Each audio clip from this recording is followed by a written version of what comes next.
Hi, everybody. Hope you can hear me. Um, I am got some equipment here, trying to go live. So I am going to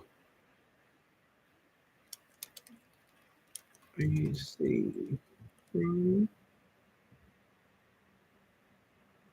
are you? Where are you? Okay. So I'm typing in the chat. Hopefully we can get some interaction going here. I've tried different things over the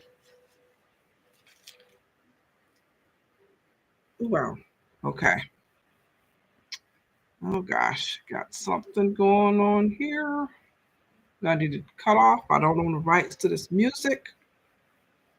Let me see if I can. Okay. So if you heard that, that is Tracy Chapman, just in case. I didn't realize it was on. So hopefully it's not, I don't be in too much trouble for that. So we're going to get started. I am on my 17th house sit here in Australia. And what I'm doing is for this video, I usually um, re um, I do a video on each sit that I'm on. Not all of them been posted just because I've gotten a little slack on the editing of the videos. So I think I had 15 on.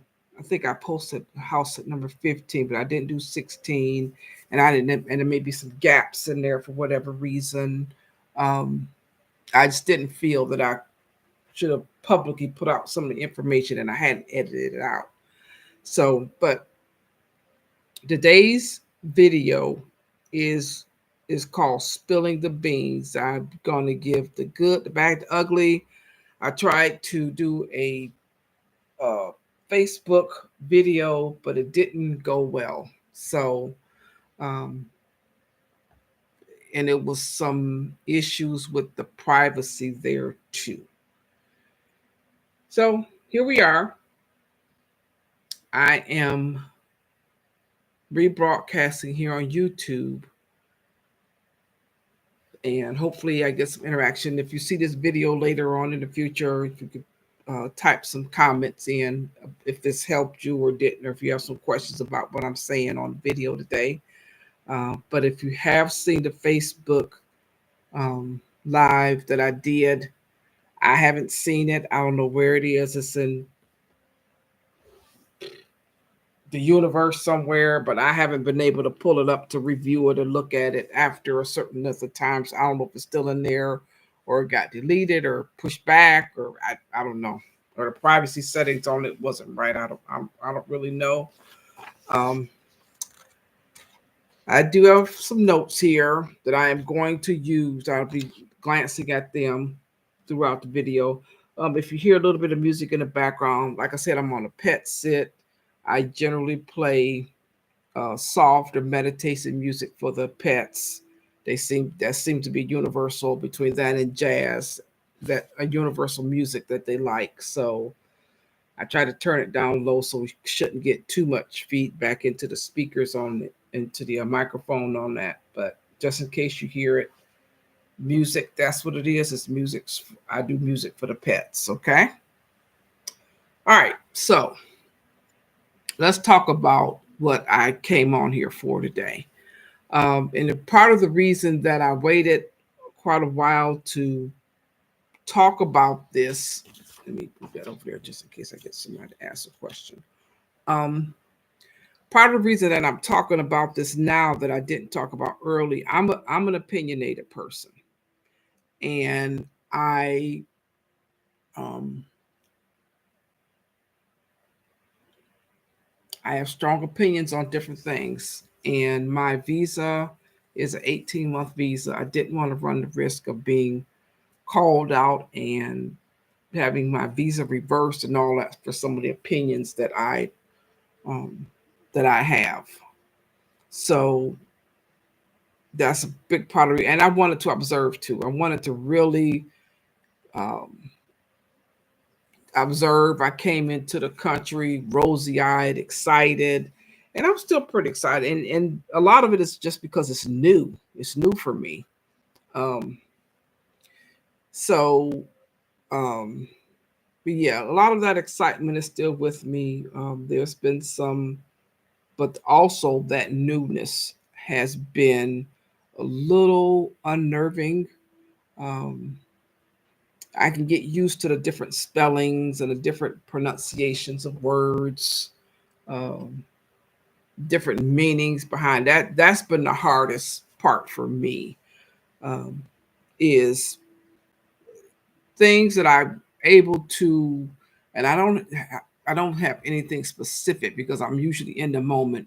Things that I would say in the U.S. that people would just kind of like, oh, okay, seem to ruffle feathers here, raise eyebrows um, here, especially with my sitters. I've learned from sitting here in Australia as a black woman to not be too uh, what's the word I need to use, to not be too um, what am I looking at? I know the outcome, but I'm trying to think of the words. To not be too proud, too uh, expressive or pushy in my opinions.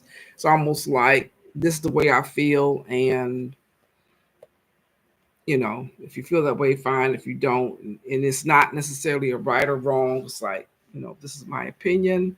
This is how I feel, and I'll leave it at that. As opposed to in the U.S., I'll be, this is my opinion, and this is why, and try to push it here. I don't do that here because it's too. I'm here by myself.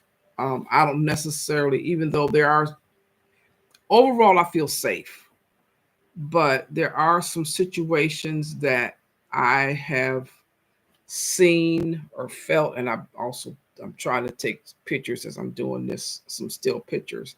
Um, it's just it's just situations for me. A lot of it is houses, and that's a face mask. I'm looking at it now. It looks like a bra, but it's a face mask for my filter. I'm learning. I'm using some new equipment here, and I wanted to get um, the effect of what I wanted to get. Hopefully, it's not too distracting. I'll take that out the picture because that's distracting because of the color. It's a loud color. Um, but the where was my track of thought? Lost my track of thought. Mm, gosh, what you're saying, how you communicate to people. Okay. Um, but yeah, so here that pushiness, especially from black, first of all, from black women, from black people, from women, and foreigners, particularly the United States. So there's a big uh, friction here. Now that'll cause some issues, and that's some friction here. What people think about the United States as a whole, their political views, their systems, their ooh, what do we hear about here? Mainly about politics. I don't hear a lot of U.S. news here, which is great for me because when I unplugged, I really need to just unplug, really. Um, but yeah, so um, but yeah, I really lost my track of thought here. Ugh. Okay, well, let me get to my notes. It'll come to me. Okay. First off, like I said, let's start. I'll start with the positive. The positives here for me have been uh, nature, the different bird sounds, birds that you see flying around free here that they sell in the United States, like parakeets are here. They're actually called lorikeets, different kind of parrots and cockatiels fly free here. Um, the level of okay, I'm having an issue on this sit with some critters coming in, and I smell them. Okay, that'll be something I need to deal with. Okay, um, but the but yeah, so that's been one of the great things about that I love here is different scenery, different trees, different greenery, different variety of foliage, nature. Most places in the cities, in large U.S. cities, a lot of the greenery is very similar, duplicatable, stuff like that. Here, it's just the spaces are generally wide open. Um, the air is different. It's a lot fresher, cleaner air. They talk about pollution here. It's nowhere near what I would be exposed to in many cities in the U.S., many major cities in the U.S. Um, what else? But yeah, so that part I really enjoy. But what I wanted to also talk about was the let me do. I'm going for my list now. Before you are coming out for this for Australia, if you're here for more than 90 days, you have to have a visa. Um, I originally did not know that when I booked. It was not clear. Um, I had actually booked several house sits before I realized that I needed a visa, which it did. It didn't take long. That process didn't take long at all. Um, but the process for that. Let me get. Thought I'd be able to read my writing better. Um, the price. Okay, price your tickets for travel, your air travel. Go ahead and price it. Don't necessarily buy them ahead of time, but price them if you're coming in here to do house sits.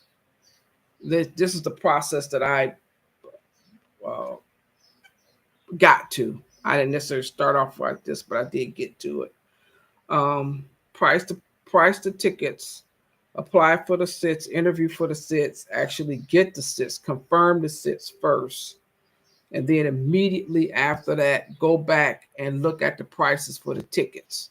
It's my thing. Give yourself enough time for your sit to when you're selected to go ahead and price your tickets out, and that way you can let the homeowner know, if you're still a decent price and you think it's worth it, go ahead and get your tickets then.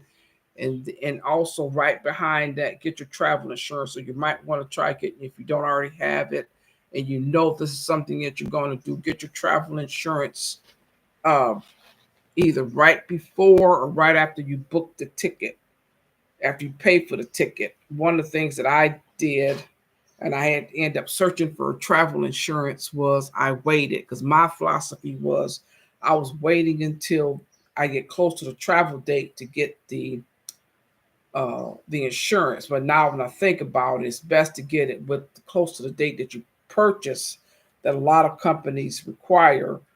Uh, Purchase it when you first get the airline ticket. That way, if anything happens for some reason and you can't travel after you've already paid for your ticket, you can go ahead and because the insurance needs to be in place before you can use it. So it would make sense to, after you book and plan and stuff like that, to go ahead and get your travel insurance just in case anything happens and you need to activate the insurance really before you even leave. So but yeah, most insurance companies want you to have it before you, within a certain time frame. I'll say it like that. Within a certain time frame when you travel, when you first get it. So, but yeah, I did. Like I said, I did have to search a few companies. I did find one that accepted me, even though I had already actually. Um, I don't think I had left. I booked another trip. That's what happened. I booked a closer trip in the United States because I wanted to implement the travel insurance to get it in place before I actually traveled out of the country so far away to Australia. Okay, so we talked. So, all right, so we talked about that. Um, the make sure, gosh, make sure. What should be at the top of the list is make sure you got enough money for me or enough income. I put it like that.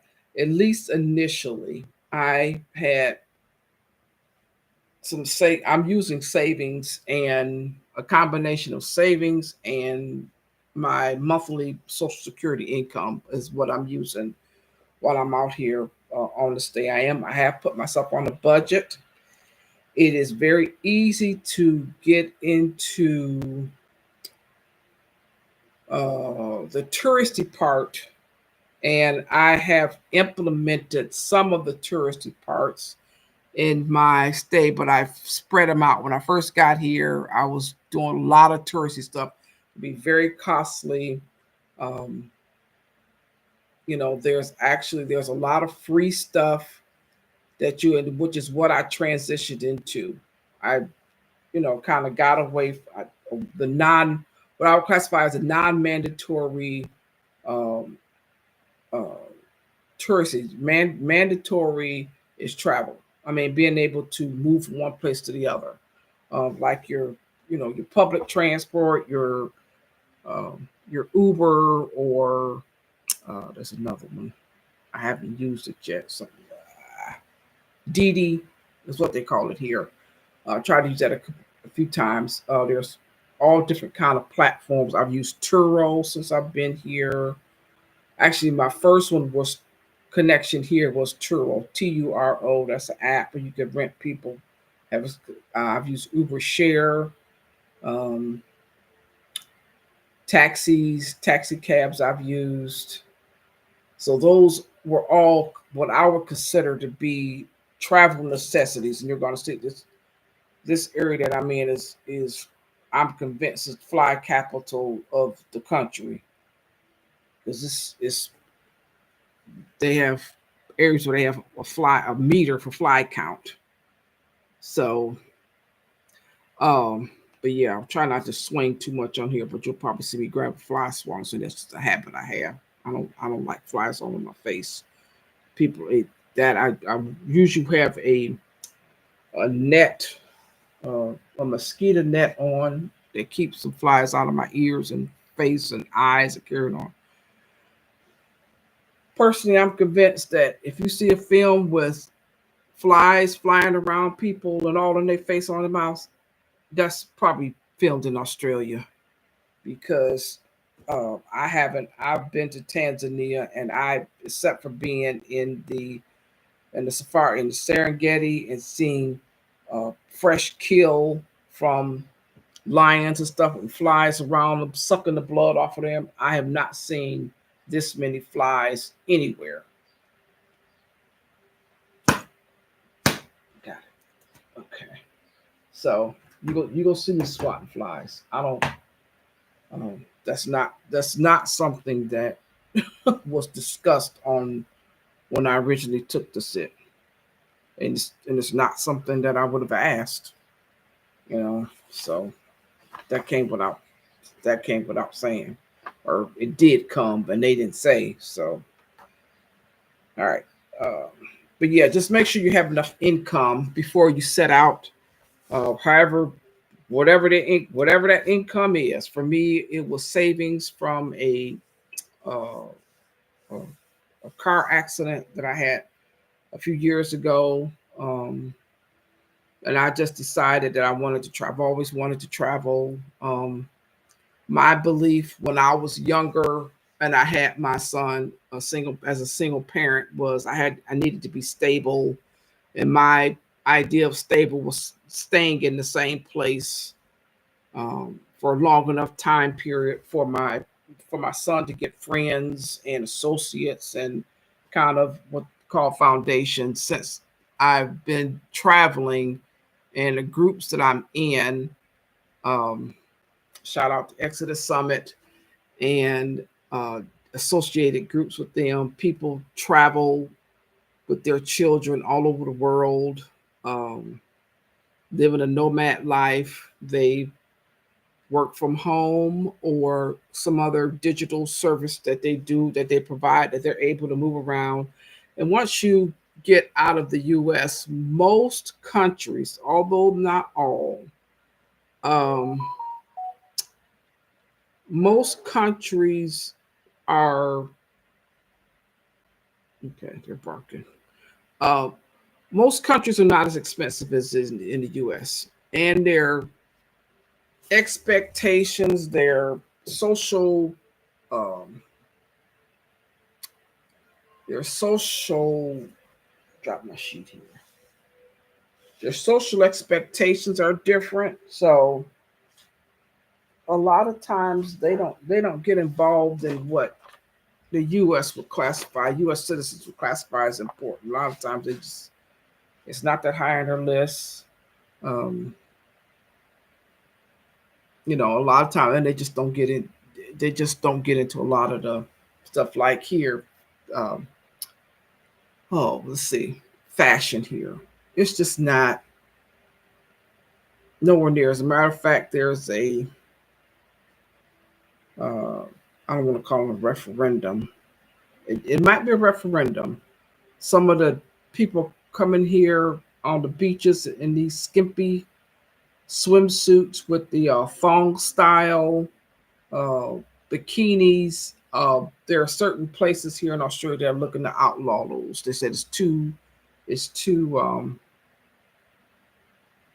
it bears too much skin, and I'm sure it's probably at if people are going to a family beach or something like that. In the U.S. we've managed over the years to look over that stuff, but that's the one thing that I do like here. The people here dress very conservatively, in what I would classify as warm clothing, warm clothes. When I say warm, I mean color wise.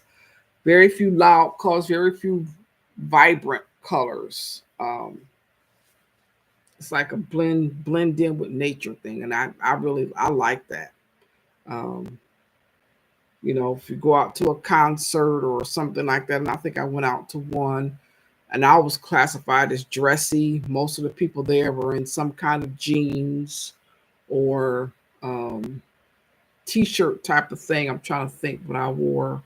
I remember I had a skirt. I had a jacket that I had overthrow that I had bought. I actually bought it here. I really like it, but it can be used as it can be used as a dress. It can be used as a coverall for over other clothes. It's kind of a fancy color.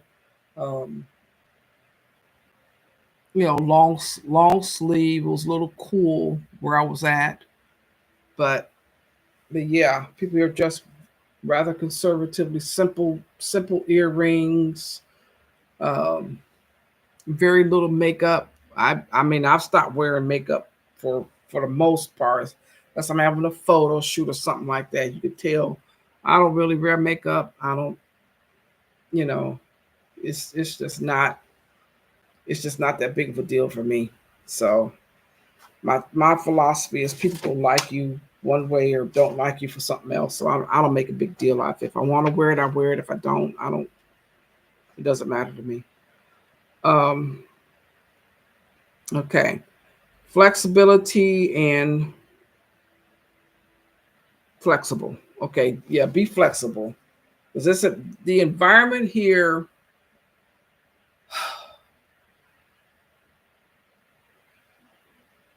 If you're coming here to, I came here to Australia to heal, emotionally heal, and I'm using house sits as that time period to heal, emotionally heal.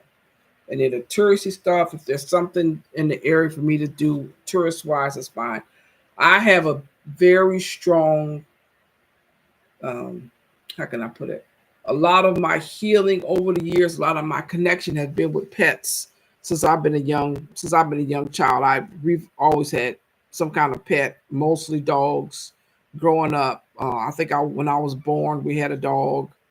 Um, and so we've always had dogs for the most part.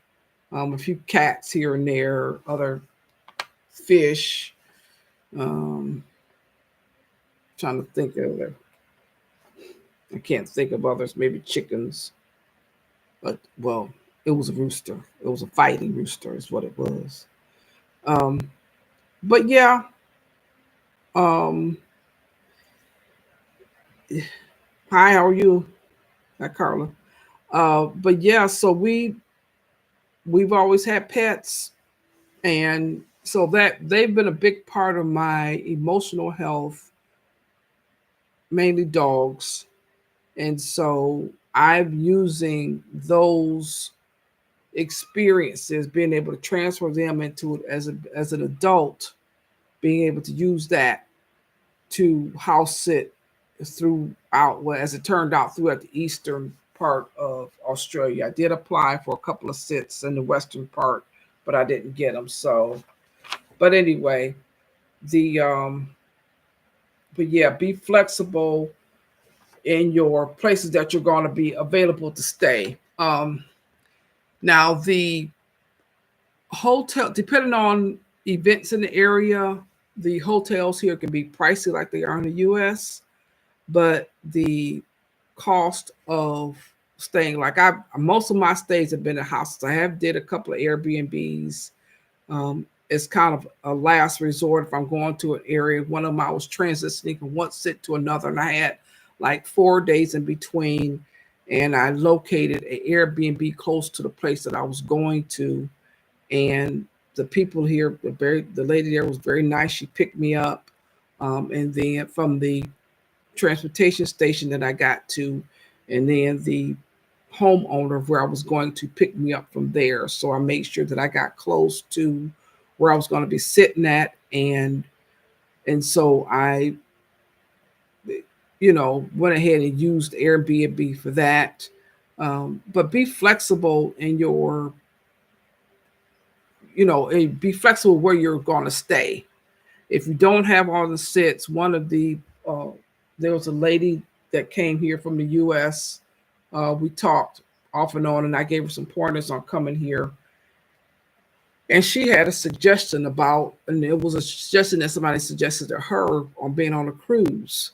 So if you're going to pay for a higher um, rate on the hotels, on the hotel end, if you're going to stay, you might want to consider a cruise, or something on that line that'll get you away for, being able to see the area, the South Pacific area, depending on the cruise that you're on. And it'll go to, different ports. Some of them are going out of Australia to different ports. Um, but you might want to consider that. Uh, let's see, change it, and then in between changing sits, I usually use a hostel, HOSTEL. I, I call it hostel. I don't like the word hostel because that's the same. That's I don't like, just because of that word. I don't pronounce it like that. But you have you have choices. This area is a lot of there's a lot of um, they call them backpackers. I call them people that are traveling around that with tents. I think Australia has one of the large, if not the longest, beach line coast in the world, and so there's most of the beach areas that you go to are little or no charge. Most of them are what I would call unmanned. They're not necessarily, um, other than them being in the state, whatever state that they're in. Um, and the states here are huge. I mean, they're if you're from the U.S., probably the size of a state is probably would be one fourth of the country of U.S. considered a state here in Australia. And so a lot of the areas they don't necessarily have a lot of the uh, financial.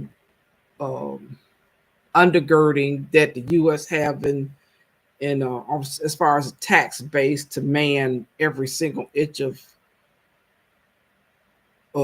coastline here. So you get a lot of areas that are relatively free of charge, I would call it.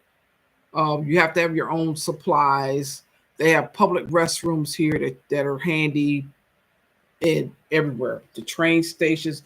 Now the difference with the public facilities here, public toilet facilities here, they're in certain locations, but restaurants and grocery stores.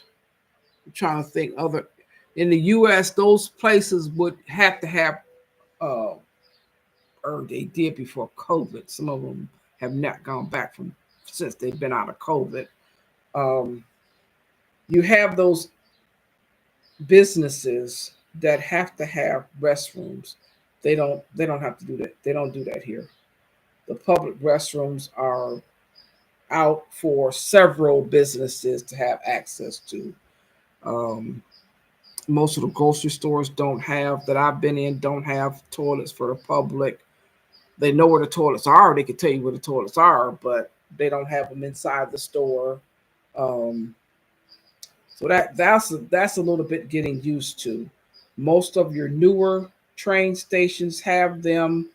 If they're not at the train station, they're close by. Although I did have one sit that it was a train station. It did the public toilet had been closed up from the public, and it was only available for the people that worked there.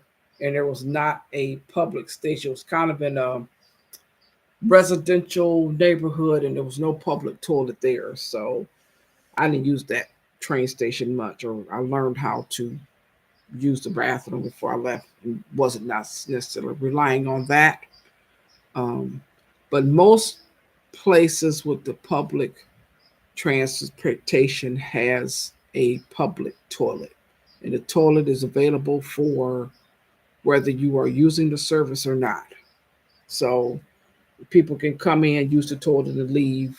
Um, which is a political issue in the U.S. It's managed to be a way to keep people out of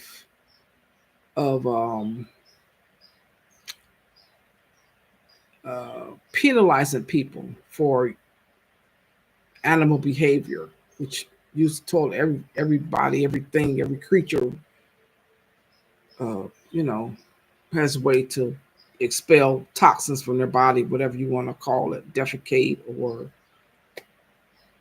something that they need to do, and they've managed to penalize that in the U.S. by requiring, uh, a lot of these what do you call it, sexual misconduct charges, or just people going to the bathroom, and it depends on um, who they want to impose that penalty on. So, okay. Um, what else? Transportation here. Okay. Transportation here coming in. What I did not do when I got here was get a car. I didn't know, and really still don't, a lot of the ins and out of owning a car here, the insurance, what I needed for insurance requirements, where to go. Um, I didn't know, and so I did not get a car. Um, so I think the length of time that I'm here for, it probably would have been. I'm assuming it probably would have been better if I would have had a car. The only I was concerned about buying and paying for a car and then having to sell it or get rid of it before I left, and that extra stress of trying to sell the car probably for a lot less of what it would have been worth. Although on the front end, I probably would have paid more than what I should have paid for based on the work. But overall, car prices here, and part of that is also the cost of living here is not quite as much as it is, although it is a little bit high. Um, higher than most places. I'll put it like that. So the cost of living here is cheaper. So the price of the vehicles, if you're coming in with American dollars, you should be able to get a decent car to be able to move around in. Um, I did not, and probably most of my sits I've had a car available. Some of them were advertised for use, some of them were not. Um, the what you want to do is they used to require an international driver's license. You might want to go ahead and get that international driver's permit. And I'm pretty sure in the United States, AAA does that. That's where I got mine from in the Atlanta area was AAA.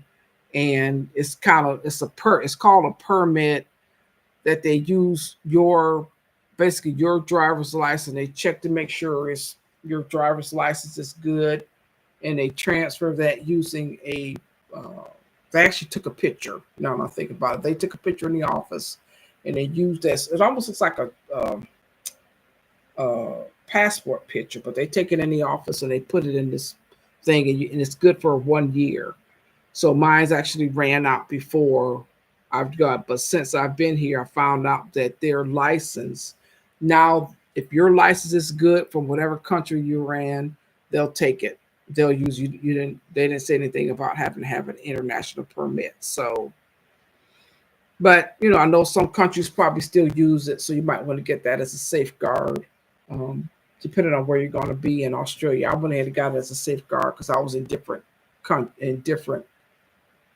states, because I started off in New South Wales, and then I came to Queensland, then I went to Victoria, and then to um, Australian Capital Territory (ACT). So I've been in 4 different states here. So I feel pretty confident with my international driver's license that I have between that and my regular license. Um,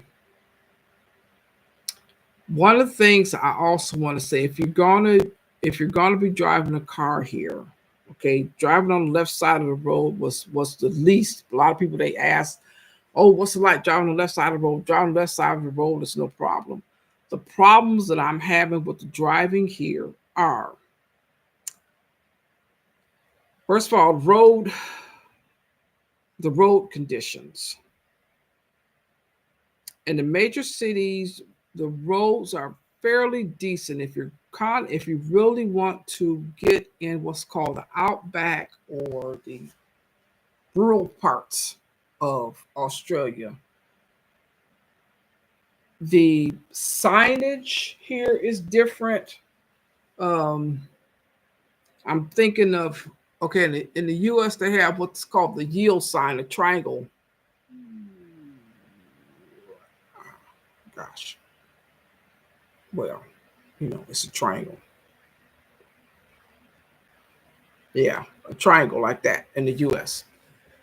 Um, it doesn't say yield on it, it says give way. Um, which I guess is the same thing as yield. What else? Railroad tracks don't necessarily have gates on them. You will see a fence might say railroad tracks above or something like that. It might have the sign on it with a railroad track on it. It might just be words depending on what area you're in. What else? The This is no particular order. This is that's coming to mind. The apparatus in the car is on the right hand side. The steering wheel is the same location, and the pedals, as far as clutch, if you're using a thing, clutch, brakes, and gas, those are the same on the foot pedal. The other part, the turn signal or the wiper blades, it may be switched. It depends on the country that the car was made in. In the U.S., most of it, they're all on the same side. The turn signals is on the left-hand side. The wiper blade is on the other side. It's the same in the U.S. It's not the same here. Depending on, like I said, depending on where the car came from, as far as the manufacturer will determine the turn signal the wiper blade was on. Um, oh, headlights here on a car is considered a infraction that if you take it to a mechanic and they look at it, they can document and say this car is not drivable, which means that you might not get a ticket then, but at any time, be it day or night, if your license plate number, which is also the registration here, if your license plate come up on radar or for anything here in Australia, they could give you a ticket or impound your car. Even though it might not be at night and you don't need the headlights, they can still take the car or impound the car or fine you. Um, the uh, fines here for speeding are excessive and non-forgiving. I'll put it like that. If you have a area and part of okay, let me saying all that to say this. I should have took a driver's education class when I got here. I'll put it like that. I got a couple of tickets here, and I'll go over that in a few minutes. Got a couple of tickets here um, based on one was a misinterpretation of the sign. Another one was me just being cocky. I'll be honest with you. Um, but another one was the uh, the they have cameras here. Okay, I know in a lot of places in the U.S. the cameras are outlawed because you're not actually encountering anybody, but here I guess they figure it's cheaper to put cameras in. There's no interaction with the police. As a matter of fact, you don't have any interaction with the police as far as uh, traffic or violation of traffic. Nothing. You get your the speed is detected by a camera system. The ticket is mailed to you in the mail, and it goes to the plate, the license plate that they took the thing at. If you want to pay it, you can go ahead and pay it. You cannot pick up the ticket in person. Um, Matter of fact, you probably won't even know that you have a ticket until, a week later that you even got a ticket. And the court date, if you decide to dispute it, you have to pay the court in order to um, make an appearance in court to dispute the ticket. Once you get the ticket, you can go and pay it. But like I said, there's no forgiveness. Like a lot of jurisdictions in the U.S., if you pay your ticket within a certain time frame, it's usually I'm familiar within 24 hours. Some of them say, depending on what the ticket was for, if you pay it by within 24 hours of the ticket, it's, the administrative fee and stuff like that they don't have to be bothered with chasing you down or adding it to their database or whatever process that needs to take. You get a big discount, probably maybe 25% of what the ticket would have been. They don't do that here. Once they issue the ticket, that's it. That's the amount that you're expected to pay. There's no forgiveness if you want to fight it. You basically file for a court date and you have to pay for the court date. So I'm trying to think. I think somebody told me it was 150. If you wanted to fight it in court, it was about $150, Australian dollars, about 100. See, 1/3, 2/3, about $110 US in order to fight it. So that would be if you win, and they said it's unlikely that you would win. So what's going on right now? They're telling people that they're getting a certain amount for a place, not placing that here. Certain amount. How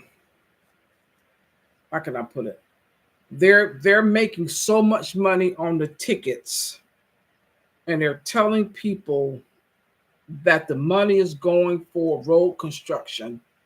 Not sure where the construction is going on at, but what I heard, there's no road construction going on, at least not in the area where the people got the tickets at. So the question is, where is the money really going? And I think they said that they've been doing this for not a long. I think last year, I think they said they raised billions with the B of dollars in fines.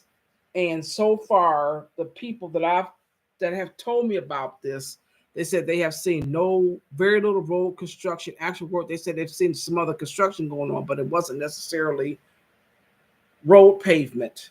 Um, it's been something else. So the politics behind that, I would venture to say, is probably some other investment companies or some mining is a big deal around here, and that's another story. You're you know pulling resources from people that you're not paying, or put it like that. So um and the people that you're pulling the resources from or haven't even been able to benefit from the theft. So so your regular colonial, um non-negotiable, which to me is that's the easiest way to circumvent protests, wars, all this other what I consider nonsense of human behavior. It's just, you know, give people at least the usage of something that you stole. Okay. Every sit that I've been on, for the most part, I'm trying to think, maybe one, two, I would say maybe three, because I'm thinking of two for sure, and maybe a third one. They have no firearms. When you're dealing with colonial and oppressors, these people have firearms. That's the only way that they've been able to garner land. Okay, they get there and they don't see anybody, or if they do see somebody and they decide they want to take it, as the usual stuff goes on, unfortunately. Instead of negotiating, okay, if y'all give us this, you'll get this in return. You'll have use of XYZ, and that's it. They don't do that. So, but that's another story. But anyway, um, the road conditions, the signage. Um, what I've done is every location that I get to, if I have use of a car, one thing I do is I drive with the owner in the car to get used to the car, any particular noises that the car is making, um, other things that need to go. They need to see how I drive. Um, what else? I can locate things. Okay, where's the glove box? Where's the things that don't really come up until I'm actually in the car? Like, the paperwork, the registration, what happens if the car break down? Um, excuse me, what type of gas does the car take? How do you open the gas tank? One of the cars I didn't ask and almost ran out of gas. I had to get to the owner's manual and look up how to open up, because it wasn't out. It was some little button the button had actually the picture on the button had actually worn off, and I didn't know that was the button. I never had that a button inside a car. Usually there's a lever that you pull up on the inside of the car, or here you push it. There's a pressure. You push it and it pops open. So, but yeah. What else? But if you're going to be here for length of time, you might want to look into purchasing a car.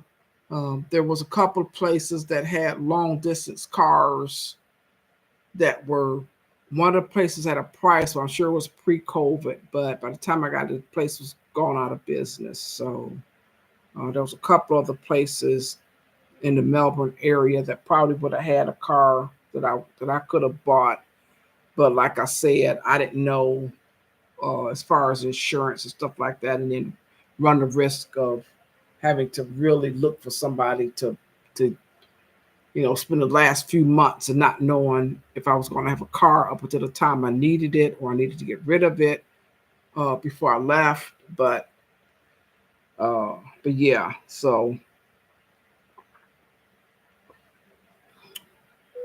uh, so, but anyway, all right.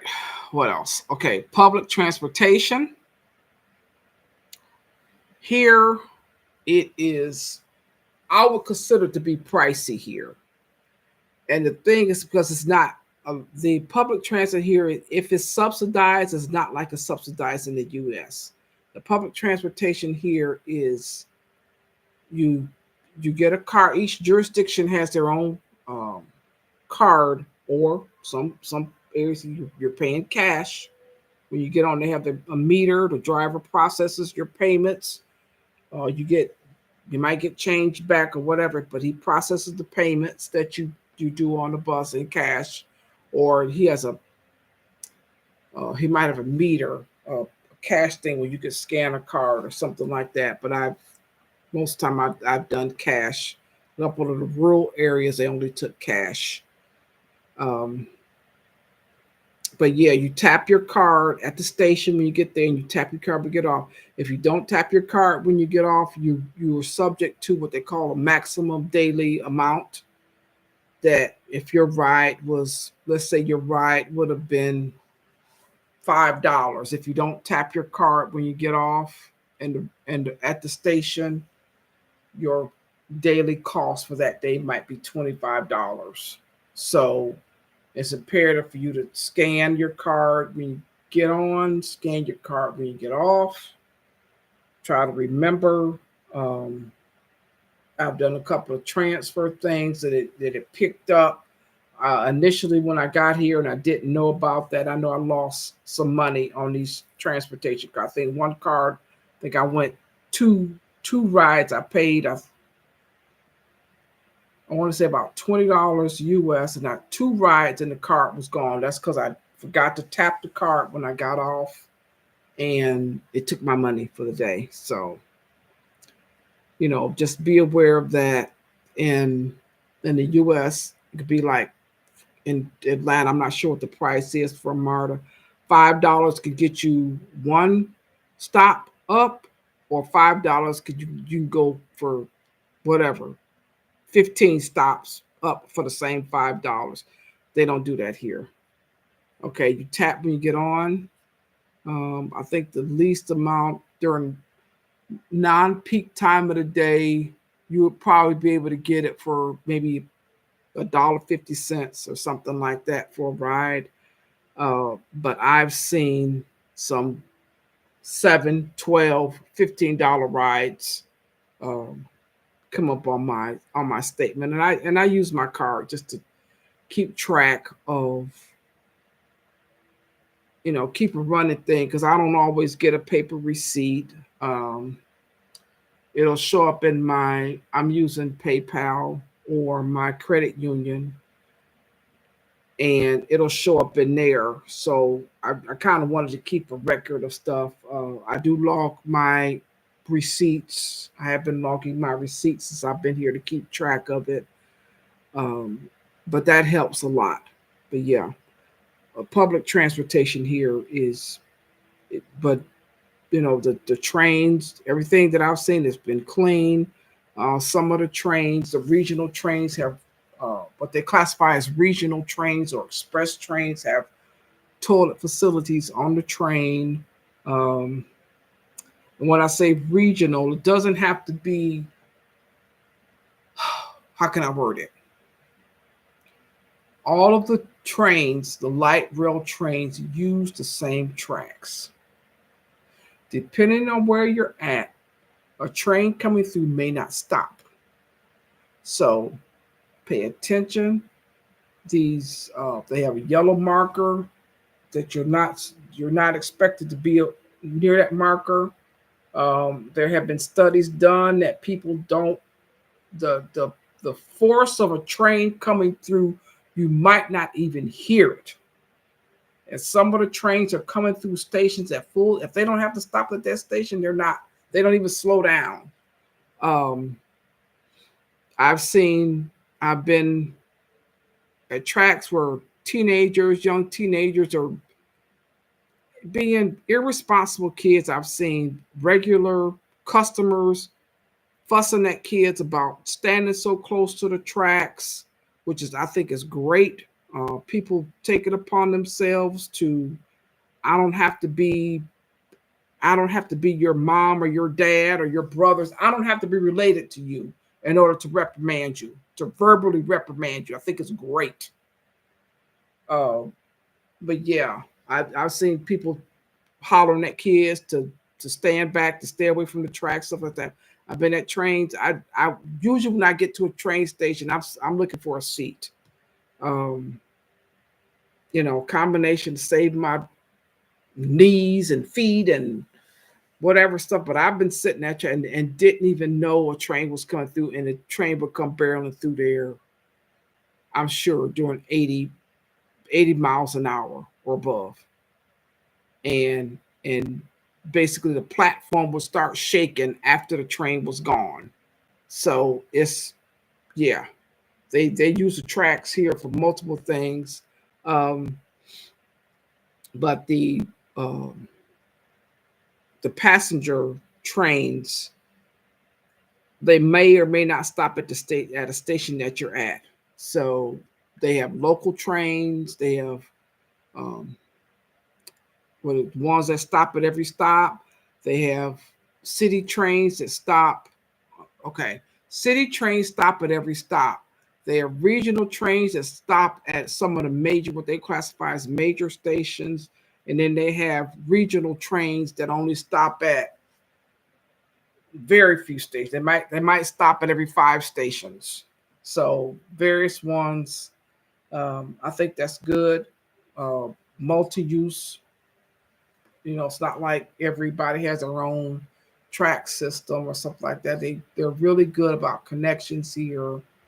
Um, most of the um, most of the conductors, whatever train they used, are able to tell you the times and the um, of other trains and stuff like that that pass through their station. So it's not like, okay, I work for the city, I don't know nothing about the regional and vice versa. So yeah, they're really good at that. They have live people at the station attendants. Every station has a live person, at least one live person there. That a combination of assist. Um, they all of the train doors may not open at a track. Oh, that's one of the things. When you on a train, you're opening and closing the door. The light will go on when the train stops. The light, I believe, is usually green on a door, and you push the button to get off. All the doors will automatically open. So if there's nobody there at the door to get on or off, that door doesn't open, which is good because all of those mechanics on the door, opening the manager opening and closing the door, those mechanics going on the door each and every stop, all the doors are opening. All the doors are opening, and the mechanics are constantly wearing out instead of just okay. Your main station is probably all your doors open, but if it's a smaller station that the train stops and only 2 people getting off, it's only 2 doors at most are opening, not 12 doors are opening. So, but yeah, so that's something to consider. The first couple of times I standing there looking at this door, and the people were like, "Get off!" And I'm like, "The door didn't open," and they too for my accent that I didn't wasn't from there, so they came up and opened the door. You got to push the button. Oh, okay, thanks. So then after that, I knew, but but yeah, so but yeah, the people here are pretty helpful. Um, Especially when they catch your accent. And I'm sure they probably think, God, oh gosh, we got a spoiled American here. She don't know nothing, so they assume. But it's a cultural difference. Okay. Well, the Okay, that's not good. You cut that off. All right. All right. What else? Okay. Um, if you're house sitting, okay. If you have a house sit, uh, if you have a house sit and you have permission to use their car. Hi, welcome. If y'all could post where you come from, or if you can hear me. I'm assuming people can hear me. I'm not sure. If you could post, let me know if you can hear me. Um, if you're doing a house sit and you have use of the car, make sure you exchange the information with the car owner ahead of time. If you don't, there may be issues with the car because here's the deal. Tickets are issued to the owner of the car because of the scan because of the license plate. They don't approach you. They don't know who's driving the car. The ticket comes into the owner's name. It's going to be uh, almost a week it takes almost a week for the ticket to come to the owner. And in my particular case, I was already gone. When the ticket came, I was already gone from the area, so I wasn't able to intercept the ticket. And then the house sit didn't necessarily end on a amicable situation there. I'll be honest with you, the pets got out of control, and the owner wasn't happy about it. So, um, and then she posted something different. Her ratings didn't match her review. I'll put it like that. So there was quite a bit of mistrust there. I offered to pay the ticket if I could pick up the ticket, if she could transfer it to me. There's a nomination. They call it a nomination process on the ticket. Ticket comes to the owner. The owner nominates somebody who they feel is responsible for the ticket. Now, as the nominee, you have the choice of accepting that or not. In my particular case, I was willing to accept it. If I that was when I found out that I could not physically pick up the ticket. Um, and at that point, I didn't necessarily trust that the homeowner would get it to me in time at my subsequent locations. And I'm glad because one of the locations that I was going to give her the address to, that sit actually canceled. So I would have this floating ticket going around Australia, which is what I tried to explain to her. Um, Unfortunately, with the speeding ticket, it did come with some points to it, some demerit points on it.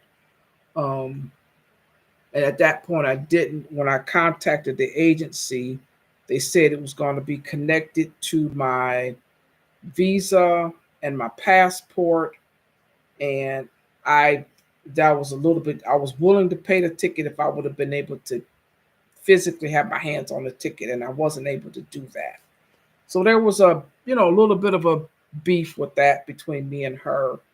Um, but just be aware if you're coming in, if you want to get your own car, it'll it'll travel with you with your car. Um, Again, the time frame that you're not addressing people, I end up paying. I went ahead and paid for the ticket out of convenience, out of just I'm moving around. I don't know if they decided to protest the ticket in court. I don't know. So I went ahead and paid them the amount of the ticket. Like I said, I thought it was excessive. Both the amount of the ticket, like I said, they are very much into fines. Matter of fact, I found out from another city that Melbourne is considered a city of fines in Australia. So just be careful. Uh, it's probably best to use public transit or Uber or some other mode of transportation when you're in the major city if it's available. And transportation here is pretty good in between intercity. It's also pretty good here. So, but it is, like I said, it is a little bit, it costs a little bit more than it does in the US. Now, the train here, the regional train here is a good price. The when I came in, I had a uh, uh, unlimited rides that I got first class between Brisbane, Queensland, and Melbourne, Victoria. So any stop in between there, I could ride, just had to be on the schedule for what they use. I could ride on the schedule. If I wanted a overnight, um, what they call a roomette, I had to pay for that, and it was so much. The rooms here on the train are like 60 USD, and in the US, the rooms are a couple of $100 from what I remember with Amtrak. So the rate on the rooms here to me was a lot cheaper.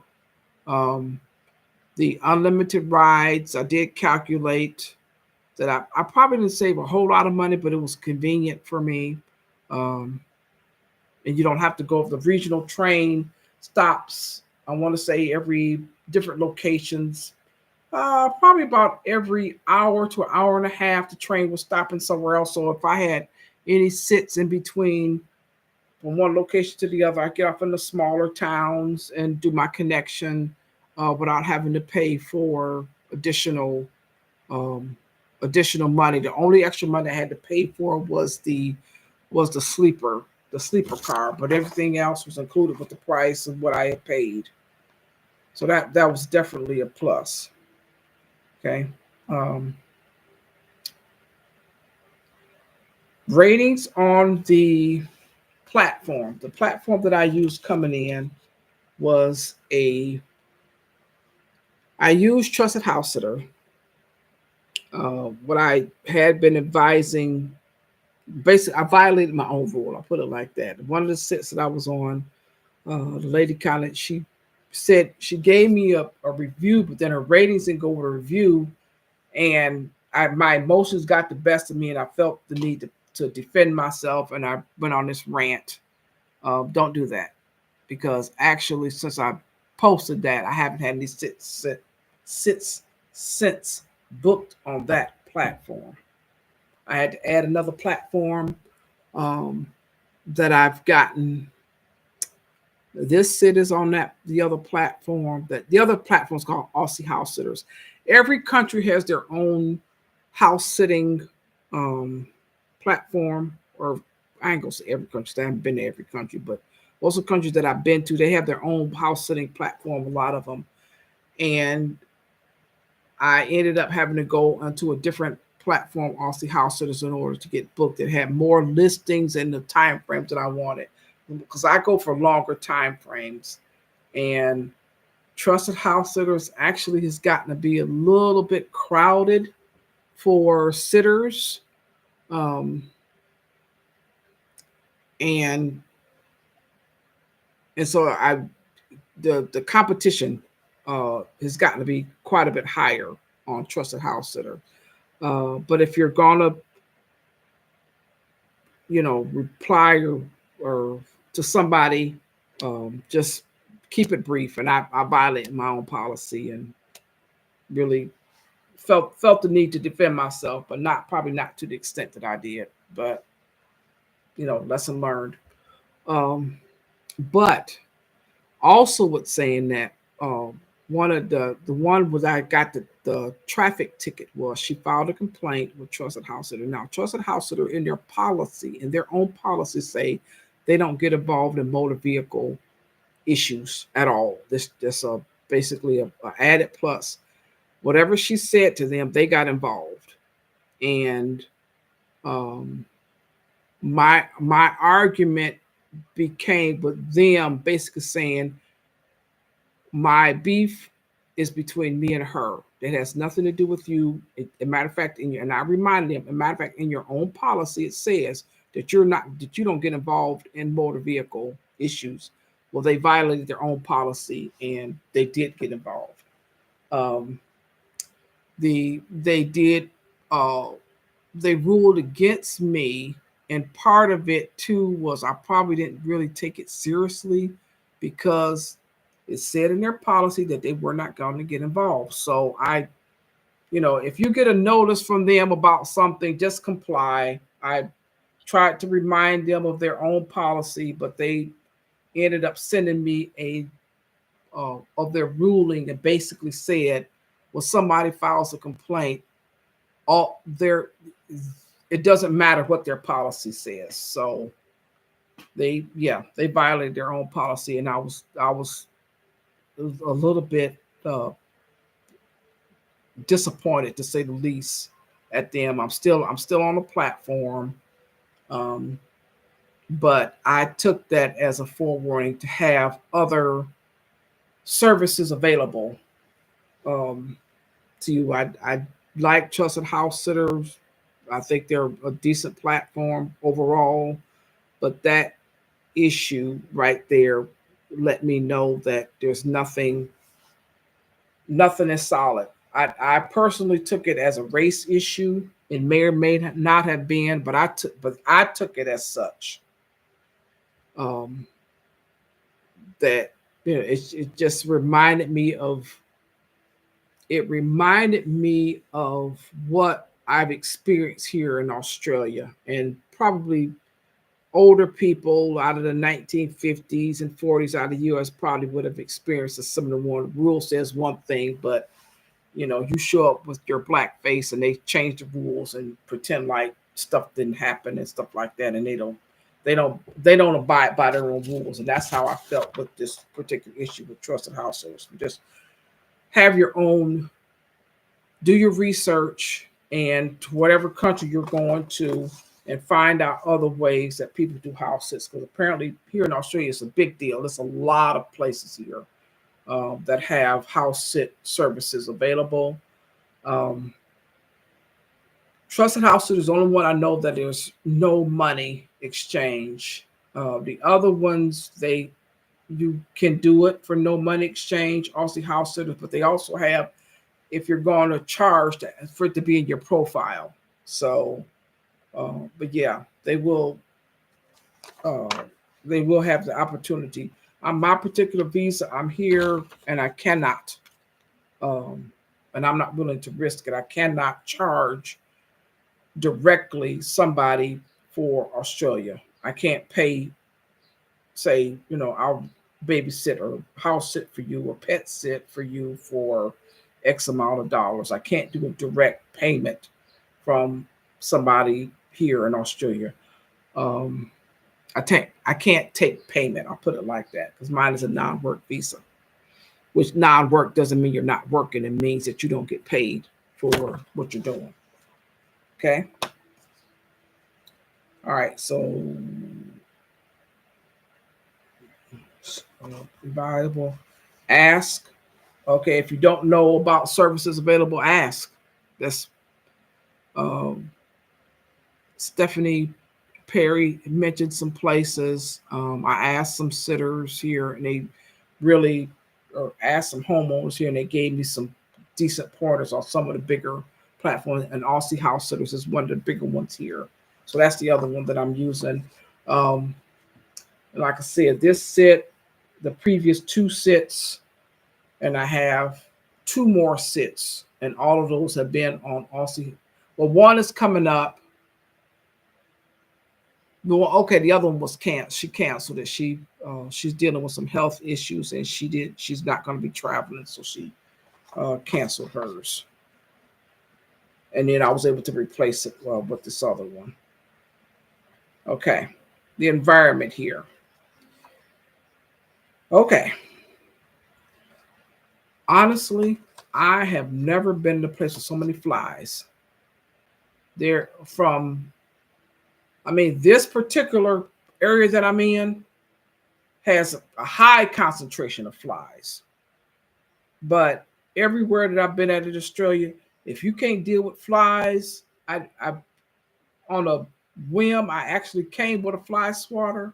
I don't I don't deal with them. But since I've been here, that's been the most used tool that I've had as a fly swatter. Um, some of the house, this particular household had a few fly swatters. Most of the in the U.S., we got 3 or 4 fly swatters in our house. Most of the houses here, either they don't have a fly swatter, or they don't use a fly, or they have it and couldn't tell me where it was at, or they just they accept it. I mean, this particular place where I'm at right now, his guy was like, "It's just flies," and I'm like, "What?" I I think uh they did pull out. They did show me 2. They actually have 3 fly swatters here. They showed, they were like, "Ooh, she's not into these flies all in her face and in her mouth and her eyes and stuff like that." They have a meter here, and I think I might have said this at the beginning. They have a fly count meter here, and I am not. They one of the touristy places that I here went in was they discovered rare dinosaurs here.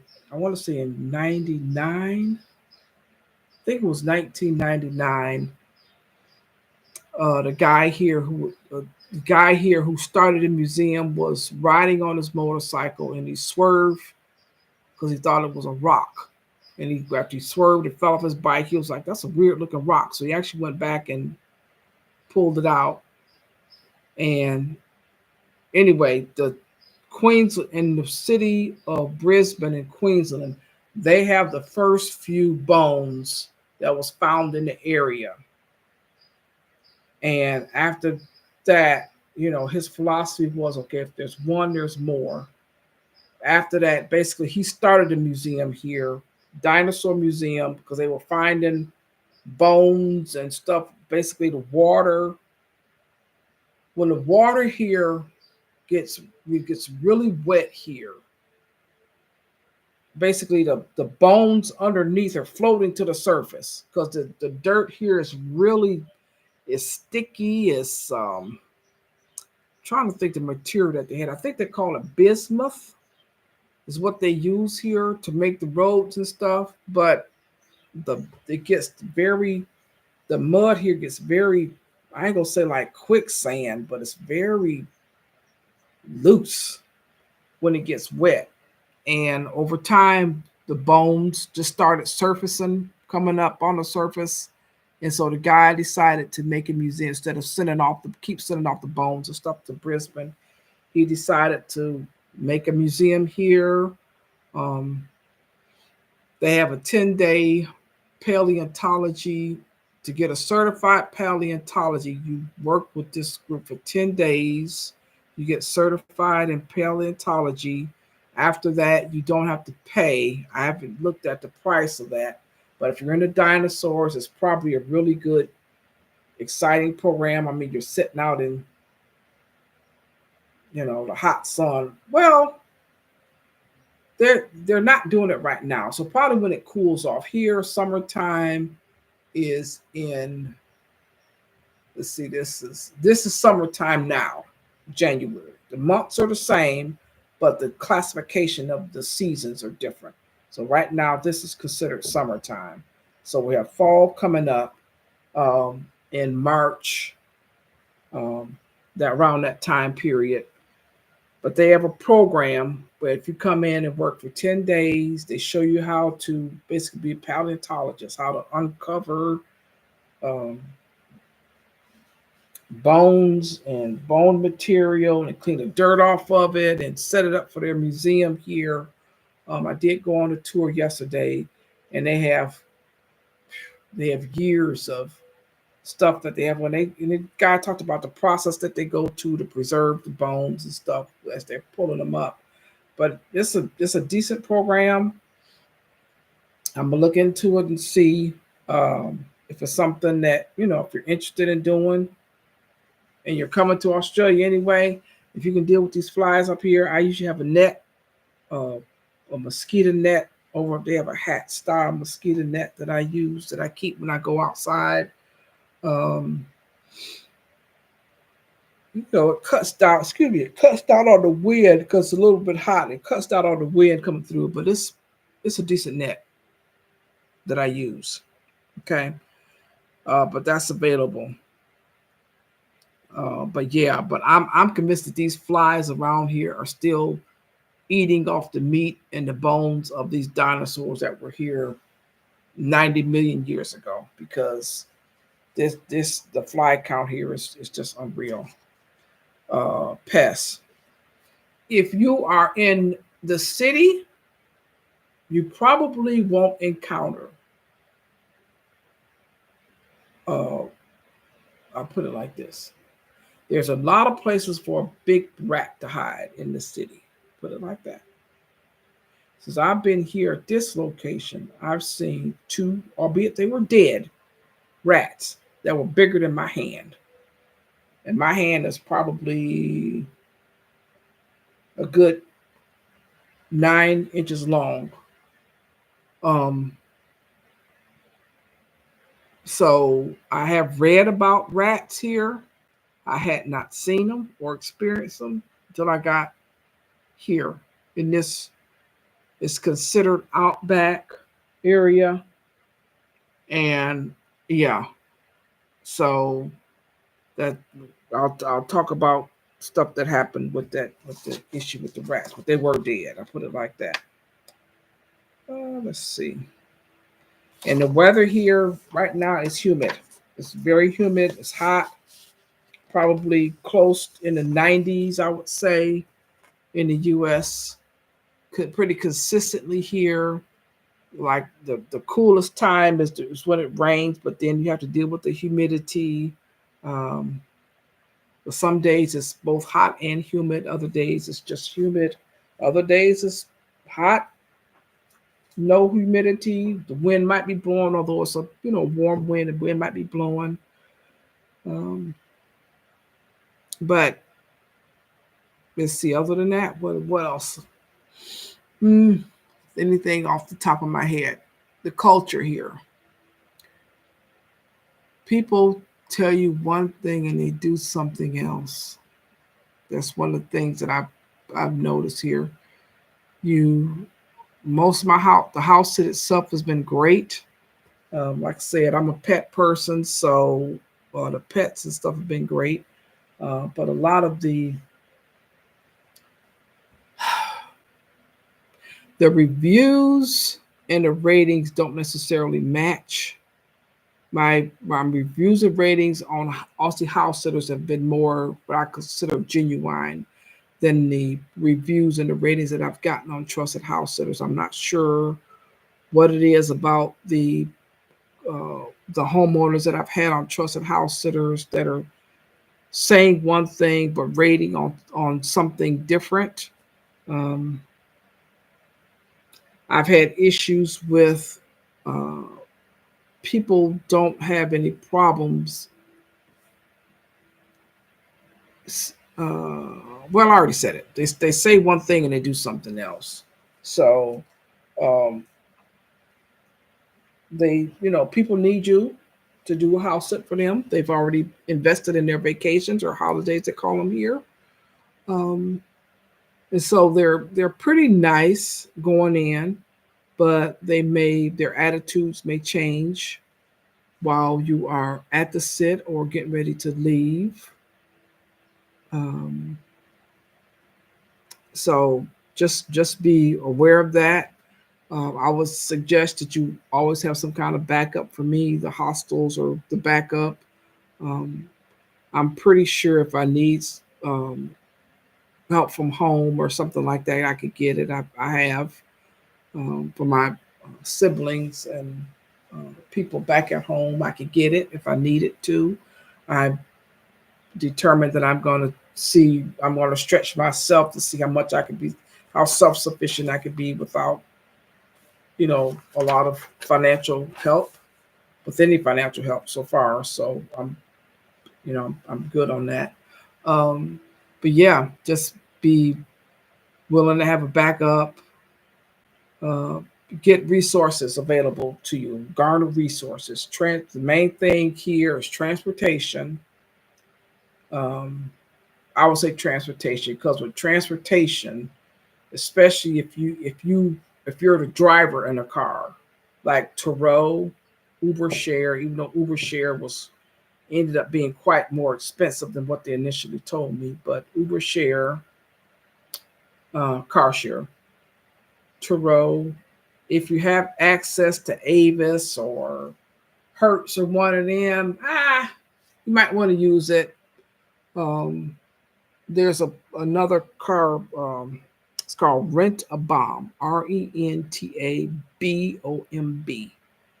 Rent a Bomb is another car rental place here. They do secondhand cars that you could rent from. Trying to think what else. But yeah, if you have transportation, if you have your own transportation, you're a lot more flexible. Like I said, there's a lot of beach area that people spend overnight with. If you really want to, you can get a tent, travel around with a tent. You probably, if, depending on how long you're going to be here, you might want to go ahead and buy one. Um, if you get a car with a hatchback, if push come to shove, you could, get you some sheets or whatever and sleep in the back of the car. If push come to shove, and get you a room or whatever when it's feasible for you to get one. Be it you're traveling, some event comes to town, and all of a sudden the hotel rates are 5 times more than what they were advertising. Um, but yeah, if you have a car, you have a lot more flexibility if you have a car. So I would suggest, if you come and your intention is to be here for long periods of time, and you're concerned about transportation around, you might want to get a car and look into the insurance. I'm still going to be here. To see. I have five. I still got 4 months left. Um, but my next three, I have four sits, and three of them are I have use of a car. So I might not look into that. I mean, I'll put it like this. I'll go ahead and look into it just to give you an update on what it's going to be like. But I probably won't be. I won't be getting renting or anything like that. So, but anyway, that's all I have, I believe. Make sure travel. Yep, transportation. Yep, that's it for me. All right, thanks for joining me. Appreciate it. If you comment, like, share, subscribe. Apparently, I think I have to have a certain number of subscribers in order to do. Well, somebody chimed in the chat, so I'll start advertising better. Okay. All right, y'all take care. Thanks for joining me. Comment. Let me know how you liked it. If it was able to help you, did I miss something? Let me know. Okay. Y'all take care. Thanks for joining me. Bye.